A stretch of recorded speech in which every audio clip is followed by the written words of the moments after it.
And now, Move the Sticks with Daniel, Jeremiah, and Bucky Brooks. Hey everybody, what's going on? Welcome to Move the Sticks, presented by AARP. DJ Bucky back with you. And Buck, man, we've got a great guest today, and we've got plenty to discuss. Yeah, plenty to discuss. We're bringing on one of my former teammates, Mark Brunell, longtime quarterback of the Jacksonville Jaguars. Also spent time with a few other teams, the New Orleans Saints. We saw him with the Jets. We saw him with the Washington Redskins. Also started out with the Green Bay Packers. So we'll talk to him. We'll talk about these Pro Bowl rosters and what it may mean for some of the teams that had so many guys that were really making the list. And then we talk about some of these early games. So I'm excited. Let's get to talking. Yeah, we're going to have some fun with that. I do want to talk, though, at the top about the change that took place in Jacksonville. And you mentioned it. We're going to talk to your former teammate here, Mark Brunell, in a little bit. We can get his opinion on the changes taking place there in Jacksonville. But just your immediate reaction when you saw the news coming on the heels of all this news leaking out about all these fines that Tom Coughlin was not let go at the end of the season. He was let go darn near in the middle of the night. You know, DJ, this is a tough one. It's tough for a few different things. Obviously, having played for Coach Coughlin, I have a level of respect for what he's been able to accomplish in the league. Two-time Super Bowl winner, did great things in Jacksonville during his first stint. And even during the second stint, they had a level of success that made you think that, look, he does a really good job of building a team. However, when these things come out, you kind of wonder why all of a sudden the Jaguars underachieved. I think these kind of these allegations or these things that have come out, they kind of let you know, like, just maybe the morale part of the equation fell apart. Explain, by the way. Some people might not know. Explain. There were hundreds of thousands of fines levied to Jaguars players for things. Leonard Fournette sitting on the bench during the game as opposed to standing up when he was inactive. Dante Fowler not rehabbing at the facility, when in the CBA, every player has the right to seek rehab outside of the facility. That's your choice. And working out in the offseason at your team is voluntary, not mandatory, with the exception of minicamp dates and those things. And so it just, you don't even get all the other little fines and stuff that came out, but you just see a level of pettiness that makes it really, really hard as a player to feel like the organization really cares for you when they're always in your pocket over something that you as a player may not think really leads to victory or success on the field. You know, when this came out, I was thinking about it this happened, and it's right around signing day, right? We just had the early signing day for the NCAA, all these high school kids. And I started thinking about just how things have changed from a recruiting standpoint. Think back to when you were getting heavily recruited, Buck. There weren't facilities with water fountains. Mm-hmm. The kids weren't coddled quite as much or promised quite as much during our day as they are now. It's different. But you know what? You know what Clemson and Alabama and Oklahoma and all these top teams do? They realize this is how it's changed, so we're going to change with it. This is what we have to do to get the best players in here. And then when they get in here, you're not going to – it's just not that berating culture that you used to have. And I feel like Coach Coughlin had a formula that worked. Kids changed, times changed. He didn't, and that's why we find ourselves where we are. Yeah, I'll be honest with you. Like, the formula worked, but I will say this, DJ. Like, in all honesty, I think it might have worked in spite of him, not because of him. Like, I think some of those teams, and you look at the success that we had in Jacksonville. Like, I was on a team in '96. We went from 3-6 to making it in the playoffs and knocking off the Buffalo Bills and the Denver Broncos, the Broncos being the number one seed before we lost in the championship game. And a lot of that stuff was player-driven. And that's not to take credit from the coaches for building game plans, but a lot of it from a leadership standpoint came from players saying, hey, man, guys, we're good enough to go on a run. Let's just see what we can do.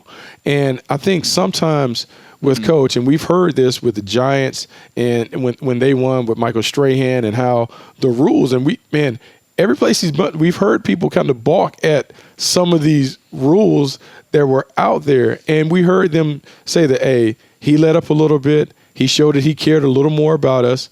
We then took that and we were able to go on.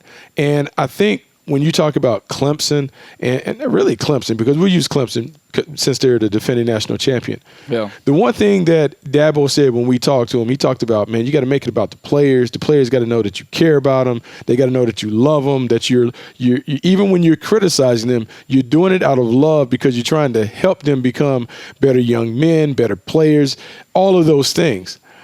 I don't know if that connection resonates in Jacksonville when Coach Coughlin is always taking, and you may not perceive that he's giving in any capacity. Well, I mean, I was there for the Charger game. They were both 4-8 at that time. The stadium was half empty. There was absolutely no juice. I mean, no juice from the sideline, no juice from on the field. Like, it was just – it looked like a beaten down team, you know, and I'm not saying that's all on Tom Coughlin, but just the whole culture, the whole environment there. And I did not get it. I did not get a fun, energetic, even though you're losing, like even the Chargers, they have a terrible year, but they had energy there. And some of that's from the players that they have, the Derwin James and those types of guys. But some of that also emanates from the sideline. And I think, you know, sideline as well as upstairs as well. So I don't know. I just got the feeling when I was there, I was like, man, this is not a good environment. Well, DJ, you can understand the culture, right? Like, so let's take that and think about some of the positive cultures that we have seen and been around. Like we've seen how the Seattle Seahawks look like they're having a ton of fun when they're playing games. Like that looks like an engaging environment where you want to be a part of it. We've seen the Kansas City Chiefs. It looks like it's fun. They're throwing the ball all over the yard. Like everyone is kind of jumping around. It's exciting. You like those things. I mean, even the Buffalo Bills and their culture, like, look, it's workmanlike, it's blue collar, but it still looks like it's fun because the coach is in there with it. And I think that's also the big thing too. Coach Coughlin wasn't the coach. He's the executive VP. He was in charge of football operations.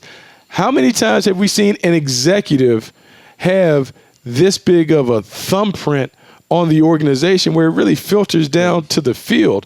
Like normally, because he wanted to be the coach, right? How do you say otherwise? And that is the hardest part. And I really feel like for Doug Marrone, look, he was undermined because the guy up top really wants to be in your spot. So if we have all these fines that are being meted out, did Doug Marrone want these fines? Did he want these guys to have money taken out of their pockets for some of the things that were going on? Is that a Doug Marrone thing? Is that a Tom Coughlin thing? So if it's not a Marrone thing, how can you as a player look at Marrone when he's standing in the front of the room and acting like the authoritative figure, knowing that he's ultimately not the one calling shots? It undermined him. I do wonder if some of that weakened his ability to get the team heading in the right direction.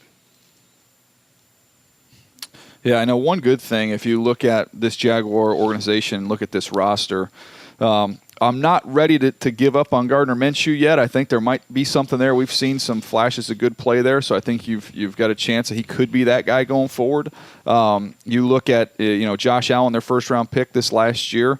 10 sacks. He's had a great year. He's going to be on every all-rookie team. I think he's double digits in sacks. So they've got some good pieces in place there. Wide receiver group, love DJ Chark, some of the guys they have there as well. So there is some talent. There is some talent on this football team, but man, it has been outside of the win last week, it had just been one lopsided loss after another. And then I think when all these stories broke about the fines, especially Dante Fowler, I think it was $300,000 worth of fines that he got $700,000 got back. Was it 700? 700,000. Crazy. Like, so DJ, so from a cultural standpoint, like just think about this, because there's some recruiting that takes place in the free agent market. So when these words, because you understand players talk, like it kind of filters all throughout the league. Why would anybody really want to be excited about going to Jacksonville to play when you walk into a culture that is like this? Like, yeah, you can throw a ton of money and no state tax in Florida to get some guys in. But then when you get there, are you happy? We know that the happiest teams, the teams that really like coming to work, that like being around each other, are the ones that are the most successful. Look at how Baltimore appears to really like each other. Some of that is a byproduct of winning, but they appear to really like being around each other and going to work. Man, when it's miserable, man, you're not going to win games in that environment. No, absolutely. Look, it'll be interesting to see what they do going forward. Is that the end of the change? Is that the beginning of the change? We'll see what else happens here as they go through the rest of the offseason. Buck, we got 3 games on Saturday, highlighted by the one I'm looking forward to, the 10-4 Bills at the 11-3 Patriots. And if you look at these two teams, we always use the line on here, what is your formula? Every team has a different formula for winning. And I think when you look at the records of these two teams, it's pretty obvious and pretty plain. While the formulas might be a little bit different, they know who they are and what they need to do to win football games. Yeah, and I think that's the key. And I think we should focus in on the Buffalo Bills because we've talked about the Patriots a long time about their formula and recipe. I think the Buffalo Bills are interesting, and we always hear that a team is built in the image of the coach. And so when you look at Sean McDermott and Sean McDermott's background, former walk-on at William & Mary, a guy that kind of worked himself up the ranks and the coaching ranks, very influenced by the late Jim Johnson during his time at Philadelphia, takes over as coordinator, goes to Carolina, works up under Ron Rivera, goes to a Super Bowl with that team before having his own squad in Buffalo. And when I look at them, look, man, they get guys that are hard-hat and lunch pail guys, blue-collar. Effort is at a premium. When you watch them play, they play hard. The guys that they've drafted of late have been those kind of players. You talk about Ed Oliver, Edmonds, Tre'Davious White. Like, we see those guys kind of fit the description of what they want in the locker room.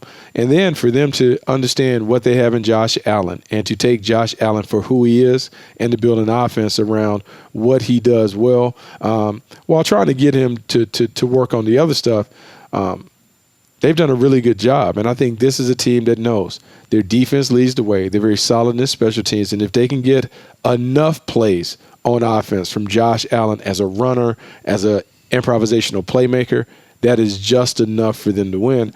They're a very, very difficult team to kind of deal with. Yeah, I look at it from their defensive roster to their quarterback to their running back to their tight end, and just tough. I mean, that's the word. You just write tough down on the paper and underline it, all of them. And that's what kind of starts from the head coach. I think Brandon Beane deserves a lot of credit for how he built the roster. I think the familiarity there is also something that's key. While they haven't been together in Buffalo for a tremendous number of years, they were together in Carolina, as you know, Buck. And I think when you look at comparing them with the Patriots, they've had continuity. And when you have continuity of vision. And when you find something that works, then it's easy to just keep refilling and refilling and refilling. And that's where they are right now in Buffalo. It's a good spot. It is a really good spot. And look, we talk about the podcast and we talk about the people on the inside because a lot of times the people on the inside don't get enough credit. So everyone knows about Brandon Beane and they know about Sean McDermott. But some of the other guys that are working there, they've done a really good job. Joe Shane has been there. And we all were together in Carolina, not Sean McDermott, but Brandon Beane, Joe Shane, and myself haven't been there. Lake Dawson, who's one of my closest friends inside and outside the business, is working there. Terrence, they have a lot of guys in there that understand what a championship squad should look like. And I think the great thing is this is a team that does it without a lot of fanfare, a team that just kind of goes to work and they play the right way. And I think if you are a fan of roster building, team building, I think there are a lot of lessons to be learned from the way the Buffalo Bills have kind of built a team that looks like they're going to be a contender for the duration because they're just at the beginning of their ascension. I think they have a chance to be good for a long, long time. It's interesting. I wanted to hit this point on the quarterbacks because while you would think Tom Brady and Josh Allen don't have much in common in terms of play style. I mean, totally different in terms of how they play the game. The toughness component is there, but there's like a juice that they bring. There's an energy and a passion that comes out in the way they play. And I was talking to a personnel executive the other day about this, and we were talking about, like Lamar Jackson. He brings the energy to that position. Look, Baker has not had a great year this year, but that's something that he brings. He's got some fire. And it's going to be fascinating when we fast forward into this upcoming draft because like a guy like Herbert, that's the one question people have is like, is this guy a flatliner or is he going to be able to bring some of that energy and some of that juice to the table, because that's something that's talked about a lot more than people know on the outside. On the inside, people are looking at, we're drafting this guy to be our guy for the next 15 years. Man, we'd like to have somebody that's going to bring some life and some juice to the building. Yeah, juice matters. And that juice is the energy that your teammates are able to feed off of. And now, the thing is, I want a guy that plays with emotion, but I don't want a guy who is emotional, meaning that he has these ups and downs and ebbs and flows in his play based on good play, bad play. But I do want him to lead and inspire his teammates. And I think the common denominator, you talk about Tom Brady and Josh Allen and the juice that they bring, I think they're guys, meaning that I think their teammates respect them because of how hard they work, how hard they play, their ability and willingness to get in the trenches and to do that. I think Josh Allen taking selfies with the fans after the game when they arrived at 2 a.m. after the big win at Pittsburgh. I think that ingratiates yourself to your short teammates. Sleeves. Yeah, I think that, and I think everyone has to understand, having played up there, having been a part of Bill's Mafia, when you're in Western New York, you're kind of isolated. Like you're a blue collar team, you're in a blue collar town. Like the town is everything. The Buffalo Bills are kind of the epicenter of what goes on in Buffalo. And so the players that you have on the roster and your leader and the face of the franchise is Josh Allen. He has to embrace that part of it, meaning that if I'm a Bills fan and, man, I'm working hard from 9 to 5, a blue-collar job, the quarterback that I see, I want to see him emulate some of those qualities that I believe that I display going to work each and every day. And so Josh Allen does that. A number of guys on their roster shows that, and I think they've done a great job of building a team that is in the image of the city, and that's why I think you see that great connection between the team and the city. No doubt. Well, I'm looking forward to that game. We also have, what else we got? We've got Rams, 49ers. We also have one more. What is that? We got Bucks and Texans. So it's going to be a good Saturday of football, man. Yeah, good Saturday of football. I look, this Rams-49ers game is interesting because I'm just curious to see which Rams team shows up. Like right now, it appears all hope is lost, that they should just kind of pack it up, get ready for the offseason. They're not going to be able to make the playoffs. But historically, these teams, games in this division are very, very tight. We've seen the 49ers play tight games of late against they lost a game to the Falcons. How are the 49ers showing up? How are they going to go into the postseason? Are they going to go in with a bang where they're playing well and we can see them playing their best football? Or are they going to kind of back in with a whimper? This is a big game for me in looking at the 49ers and what they could do in the postseason. Yeah, the 49ers, the last couple of weeks, even in the win over the Saints, and you look at the loss to the Falcons, some issues in the secondary have popped up. And this is a Rams team that, look, when they're right, they can take advantage of you down the field. So I think this will be a good measuring stick here to see if the 49ers have been able to get some of those issues corrected there on the defensive side of the ball. I do want to, before we get to your former teammate Mark Brunell, the Ravens, 12 Pro Bowl players. And look, I get it. The Pro Bowl is a popularity contest. It doesn't necessarily mean these are the best players, the top players in the NFL. And I still have an issue when you have all left tackles and you don't recognize the right tackles as two different positions. That bugs me. But look, 12 Pro Bowlers: Mark Andrews, the long snapper, Morgan Cox, Marlon Humphrey, Mark Ingram, Lamar Jackson, obviously, Matt Judon, Marcus Peters, Patrick Ricard as the fullback, who also plays some DT, Ronnie Stanley, Earl Thomas, Justin Tucker, best kicker in football, and then Marshall Yanda, who still continues to play at a very high level. Look, that's a tremendous accomplishment, and I think it goes along a little bit with what we were talking about with New England and what Buffalo's starting to build there. Baltimore has a system in place where Ozzy'd been there forever. Ozzy's still there, still in the building, still involved. Hand the keys to the car to Eric DaCosta, who's been there for 20 years. There's a lot of familiarity in that building. They know what they want, and they go out and get it. Yeah, I think that's the best thing. And like DJ, you obviously have worked for the Baltimore Ravens for a while. I can tell you on the outside, having worked at other teams, we looked and revered the Baltimore Ravens and the way they used to build teams. The way that there was a stretch there where Ozzy and the staff didn't miss on draft picks, particularly in the first round. Long track record of success of getting guys. And Look, it's funny because I think you work with those guys, the Art Perkins, Shaq Harris, when James Shaq Harris was working there.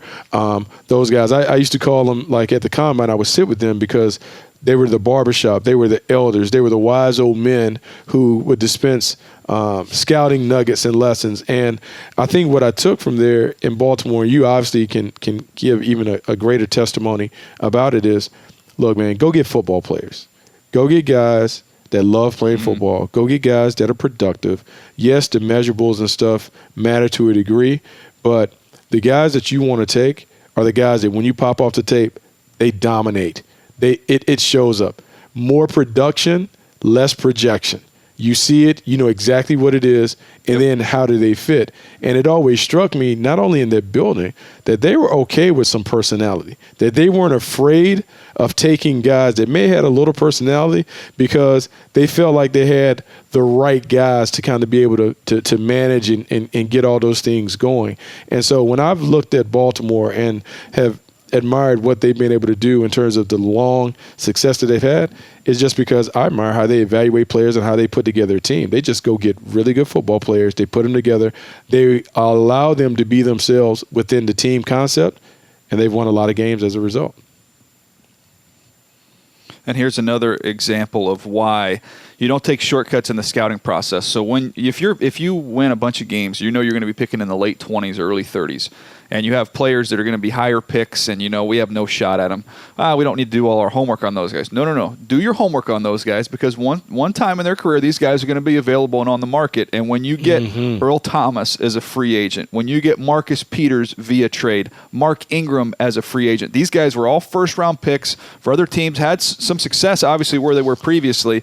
But the Ravens knew, having done their homework, these are our type of guys. They go out and get 3 first-round caliber players via free agency and trade, and what do you know? They're 3 of the 12 Pro Bowlers. DJ, you said something that I kind of want to press you on it, because you talked about our kind of guys. And for years and years on end, having had friends that worked there, coached there, or whatever, like people talk about, and it originated there, play like a Raven. So if you go all the way back to the time when you used to sit in the room and you were wearing black and purple, what does that mean? What is a Raven? Like, what are descriptive qualities to being a Raven? Well, we always focused on speed, toughness, instincts. Those are the 3 big things. Those are the main things we focused on. But there was also something like a Raven finishes every play. You know, they play to and through the whistle. There's a grittiness, toughness, nastiness edge to those guys. They're guys that in key moments in games, those are the guys that end up making the football play. And it might not be the fastest guy on the field, but he's just got a knack for making that play. So that's kind of how that all came together. And we didn't care about time speed. It was all play speed. So you focus on that. But really, speed, toughness, instincts. And then if I could use another word, I would just add there's like a grittiness, kind of a Pete Carroll word there, but that's one of the things you look for. It's funny, because and I believe this, and you talked about the division that you were in, having to face Pittsburgh twice a year, having to deal with Cleveland, regardless of what Cleveland's record is. Like, those games are rough and tumble. Even the Cincinnati Bengals, because they've had a level of success. I kind of liken it to when I close my eyes and someone says, the Baltimore Ravens are playing, there is a vision for how they play, what their players look like, the physicality and toughness that game is going to require for you to win, and those things. And I think there was a time where you guys had a rivalry with the Tennessee Titans, and the Tennessee Titans had some of that. And when I was in Jacksonville and we would come up and play the Baltimore Ravens, we kind of knew what kind of rock'em sock'em game it was going to be. And so let's just think about this from a team building standpoint. Like, you're in charge of building a team. Do you believe that those traits, you talked about speed, toughness, instincts, grittiness, are those traits what is necessary to be a championship team, regardless of where you play, whether it's in the Northeast, in the South, out West? Are those things traits that can transcend where you play, who you play, and the type of style that they play? I think 100%. And I think you have to have those three. Now, you can look at different teams around the league, and they'll have one team might have a little bit higher level of speed, like the Chiefs would be, maybe a little bit more speed, maybe a little less toughness. Obviously, still have a bunch of instinctive football players there. Some teams might be the opposite, a little more toughness, maybe not quite as much speed. But I think those are three of the main components you've got to have, at least to an acceptable level, those three teams. I've yet to find a great pro football team that is slow. Like, just doesn't exist. If you got a slow football team, you're not any good. You better be able to run. And I could say the same about toughness and having instincts. Yeah, I think there's something to it. And I think as we get to the nitty-gritty of the regular season and then going into the playoffs, I think those things show up. I don't think it's a coincidence that the teams that we're going to see in the tournament, they kind of have that grittiness. They kind of have a toughness about them. A lot of times, and look, there's debates about like where the running game and stuff kind of falls into the equation in terms of a winning formula. But one of the reasons why you hear all these old school coaches talk about the running game, because in our minds or in their minds, it's a show of toughness. That at some point in the game, in a 4-minute drill, when we have to have a guy to have it run, our guys are tougher than your guys, and we're going to move you off the ball. And so that physicality, that toughness, and then the speed element, I just believe it works. And I think when you look at them right now this year, the speed and explosiveness, man, when I look at Lamar Jackson, when I see Marquise Brown, when I see those guys make explosive plays in the run game and the pass game, it's there. When I think about the toughness, that defense is salty. The defense runs around, they hit you, they batter you, they beat your quarterback up. They're unafraid to bring pressure on any down from anywhere. But then flip that to their offense. When you play that style of offense, running the ball, and you're willing to run it 4 downs and grind it up, there's a level of toughness and physicality and grit that you have to have. And I just think with the Baltimore Ravens, they embody those traits that you say that they have said that that's what we're going to be defined on, where they're one of the teams where the vision matches the product on the field, and that's why you see them win. I think about this, Buck. You said that beautifully. I think if you put yourself in a car, and, you're driving your car and you have your different gauges, right? Where's your gas level? Where's your tire pressure? All that stuff. If you're at the end of a football season, you have to picture yourself in a car, and if you have the gauges of speed, toughness, instincts, I would put playmaking ability, grittiness, whatever. But that's the important time of the year, is because you have to look at those gauges and say, okay, we are a little bit low in this area right here. We got to get faster this offseason. Or we're not good enough. We're not physical enough. We've got to go out and get tougher. Like, that kind of gives you, your instructions of what you need to do when you, quote unquote, go into the body shop in the offseason. So it's funny that you said it, right? Because last offseason, I think when we talked about them, they needed to upgrade their speed. So what did they do? They go and get every athlete that they could find to surround Lamar Jackson. I mean, this is a fast team. When you look at them, they play fast. And some of it, why they look fast, is because they beat you up so much that you don't have a lot left in the late stages of games. And that's when the speed really takes over. Because, and we've talked about it away from the podcast, we talked about how the way they create matchups, man, they have Lamar Jackson going against all those big guys that you have on the field to match up with their bigs. And he's the road runner. Yep. He just runs away from everybody. So after they beat you up for 3 quarters, you still got to tackle number 8. You got to find a way to corral number 15. And their speed is overwhelming. And it's one of the reasons why that offense has been high-powered. No doubt. They're rolling right now, favorites to win the whole thing. All right, Buck, let's not wait any longer here. It's great to catch up with great players. It's even more fun to catch up with great players, happen to be teammates of Bucky Brooks. So here's our conversation with Mark Brunell. DJ, it is always a good time when I get to talk to former teammates. So we're going to talk to 3-time Pro Bowler and my former teammate with the Jacksonville Jaguars, Mark Brunell. Mark, how you doing today? I'm good, Bucky. Good to see you. Man, really good seeing you. Look, man, it's always been a blast watching you play, and then to watch you go on and play 19 years in the National Football League, to hear about you coaching and those things. But I want to go all the way back to when you started in Green Bay. Talk briefly about playing in Green Bay with a quarterback developer and Mike Holmgren and being in a talented quarterback room. Well, yeah. Let me say this first, and I didn't play in Green Bay. Got a little time in preseason, but some guy named Brett Favre there. He got all the playing time. But I'll tell you, Bucky, it was the ideal situation for me because I got to learn behind Brett. Ty Detmer was in the room. Learned a lot from Ty Detmer. And then you look at that coaching staff, as you know. I mean, Mike Holmgren, Steve Mariucci, John Gruden. Andy Reid, Ray Rhodes, the list goes on and on. I was surrounded by some great coaches, Dick Geron, and I didn't even know how good it was there. But for me, it was ideal because I got to learn the West Coast system, very quarterback friendly in my opinion. Got to cut my teeth on that type of offense, and it was really good for me. Steve Mariucci did a good job teaching me the fundamentals, so the fact that I didn't have to play, because I wasn't ready to play. I didn't have to play, sit back for a couple years, and just kind of get acclimated to the NFL was perfect.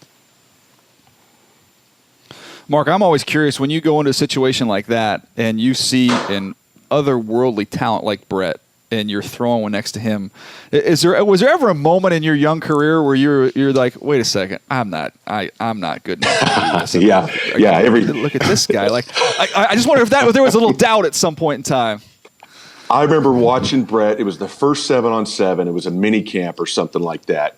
And he strolls out there. I just met the guy. And obviously, real country, strong. I'd heard he had a strong arm. I didn't know a lot about Brett Favre, but he was good. He was good to me, real friendly. I remember watching him in his first 7-on-7, the first practice I was there, and I thought, if I've got to be that, I will never make it in this league because the arm strength and, I mean, the accuracy. Now, you got to remember, when I was with Brett Favre, this was pre-MVP Super Bowl champion Brett Favre. There was a lot of good, but in 93 and 94, there was a lot of bad too. So I learned from Brett. What I learned most from Brett was it was his toughness, the way he played. He played hard, man. Wasn't always pretty, but he played hard. Mark, there are always conversations about the quarterback room and backups and the roles that they play when it comes to the starter. You mentioned all the names that were in the room, you and Ty Detmer and Brett. What is the chemistry and continuity, camaraderie like when you have a really good quarterback room? Yeah, it's really important. And I think for a starter, starters appreciate having a good quarterback room. It's the safe place. It's the place where you feel like you could vent, you could share your frustrations, talk about other players, and in a good way. Sometimes in a way that really only the other quarterbacks should be hearing, because you really want a quarterback room where the second and the third guy, that they support you, that they're in your corner, that they're another set of eyes. They want to make you better. They're there to help you be the best that you can be. And but it needs to be a safe place. It makes all the difference in the world. If you got a guy that's your backup that all he wants to do is take your job and will do anything to get there, I mean, that it sounds crazy, but it exists. So having a good quarterback room is important, because you talk about the receivers that you like and the receivers you're not on the same page with. You can't share those things with everybody. And linemen that are doing a good job, linemen that are struggling. So you got to have a safe place to go to where you can trust these guys to where they'll allow you to vent any kind of frustrations that you might have.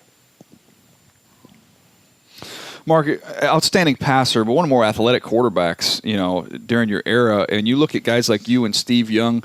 Do you watch some of the evolution of the game now? And I know with you coaching, I'm sure you've incorporated a lot of these concepts. But are you just a tiny bit jealous? If you could have been able, you would have been perfect running some of the zone read stuff and all this stuff that you see now permeate the league.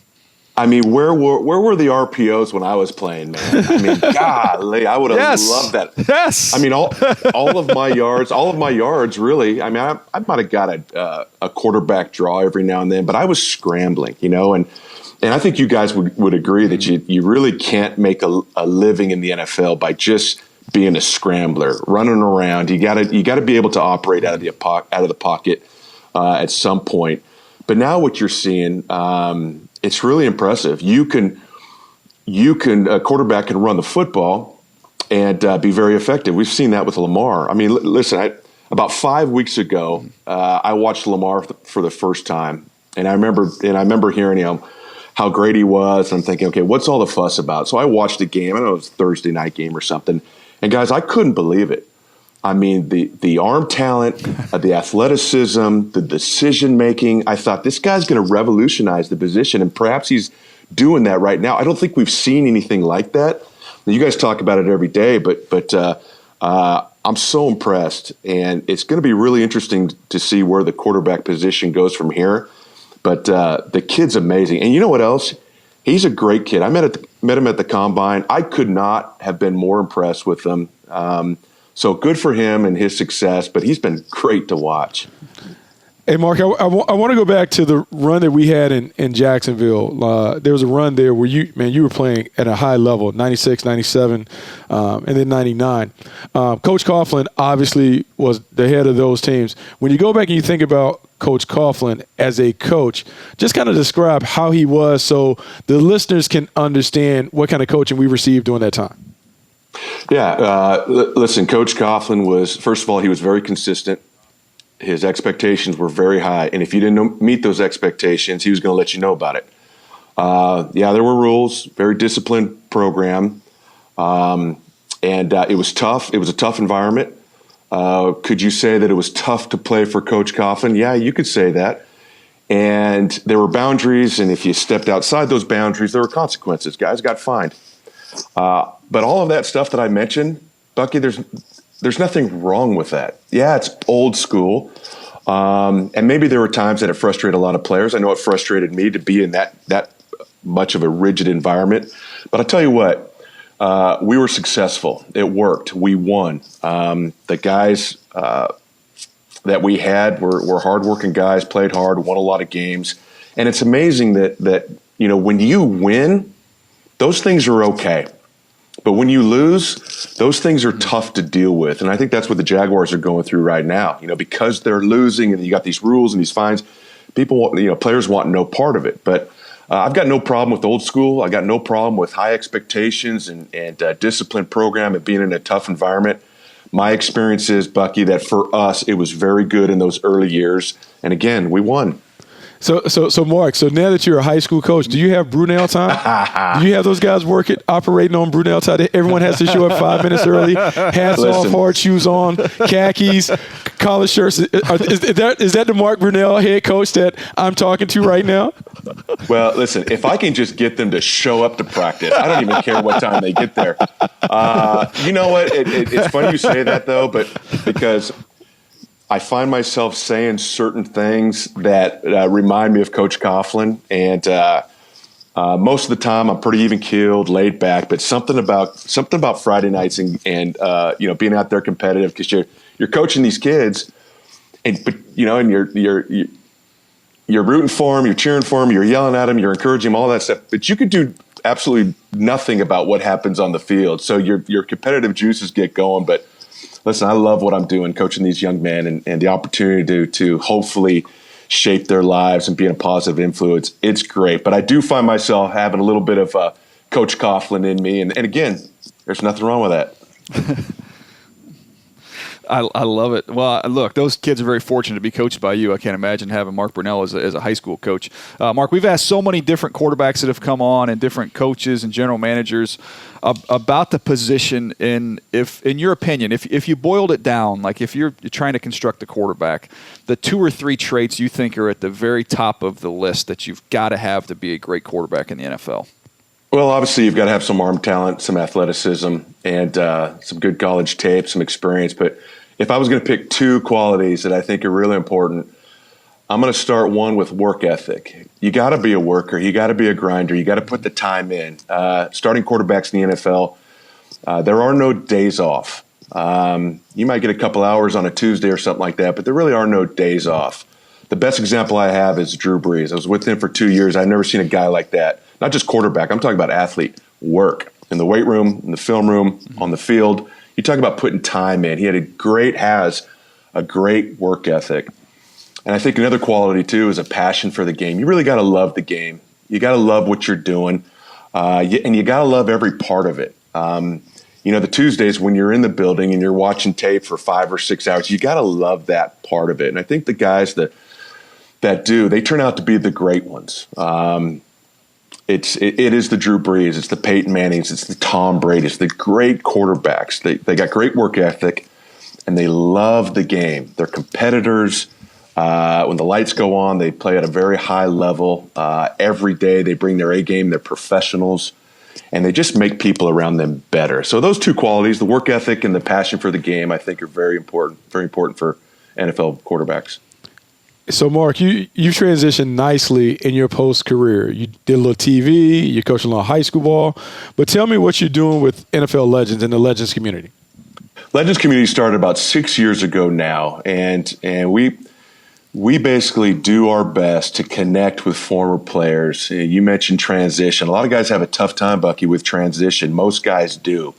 So when a player is out of the league and some guys struggle for years and years, we try to connect with those guys and try to make that transition smooth, offer benefits and resources and opportunities that can kind of get them on the right path.